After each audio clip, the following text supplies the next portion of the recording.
त्वमेव सर्वं मम देव देव, त्वमेव सर्वं मम देव देव। बस अधिक समय न लेता हुआ सामूहिक रूप से हमारे इस आर्य समाज अमौली के वार्षिक उत्सव में पधारे हुए आदर और सम्मान के योग्य विद्वद्वरेण्यों और सत्संग सभा में बैठे हुए समस्त सम्माननीय पदाधिकारीगण, सत्संग प्रेमी सज्जनों, वंदनीय पूजनीय मातृशक्ति, स्नेह पात्र बालक बालिका, कल सायंकालीन सत्संग में थोड़ी सी चर्चा आपसे कर रहा था। इस जीवन रूपी गाड़ी के दो पहिए, अगर दोनों पहिए बराबर के हैं तो हमारी गाड़ी लक्ष्य तक आसानी से पहुंच जाती है, और दो में अगर एक पहिया हमने निकाल के अलग रख दिया, एक पहिए से गाड़ी जाने वाली नहीं है। वो दो पहिए कौन से हैं? प्रातःकाल यज्ञ में आहुतियाँ भी दे रहे थे। यजुर्वेद के 40वें अध्याय में क्रमशः ये 3 मंत्र आते हैं। अंधं तमा प्रविशन्ति ये अविद्याम उपासते, ततो भूय यूते तमो याऊ विद्यायां रता। अन्य देवाहुर्विद्याया अन्यदाहुर अविद्याया इति श्रुष्युम धीराणाम ये नस्तद विचक्षिरे। विद्यां च अविद्यां च यस्तद्वेदो उभयंशः अविद्यया मृत्युम तीर्त्वा विद्यया अमृतम अश्नुते। इस जीवन रूपी गाड़ी के ये दो पहिए, एक अविद्या और दूसरी विद्या। और कल थोड़ी सी इसी पर चर्चा कर रहा था। अविद्या का मतलब है भौतिकवाद और विद्या का अर्थ है अध्यात्मवाद। ये इस जीवन रूपी गाड़ी के दो पहिए। आज भौतिकता की चकाचौंध में हमने आध्यात्मिकता को छोड़ दिया। अब एक पहिए से हम गाड़ी ले जाना चाहते हैं, लक्ष्य तक कैसे जा सकती है? बस आए थोड़ी सी इसी पर चर्चा सुनेंगे। अथर्ववेद का एक मंत्र, बहुत छोटा सा।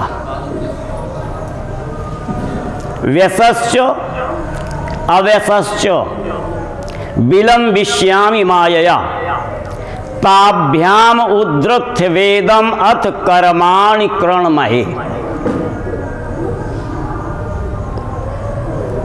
व्यसश्च, एक तो इस पिंड में रहने वाली एक देशी आत्मा, और दूसरी व्यचसश्च, इस संपूर्ण ब्रह्मांड में सर्वत्र व्यापक परमात्मा।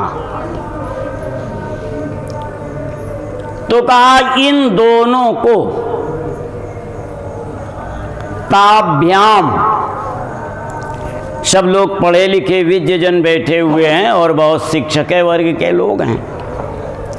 तत् शब्द है संस्कृत में और उसके रूप चलते हैं। तस्मै ताभ्याम तेभ्यः, ये चतुर्थी विभक्ति का रूप है। ताभ्याम द्विवचन में।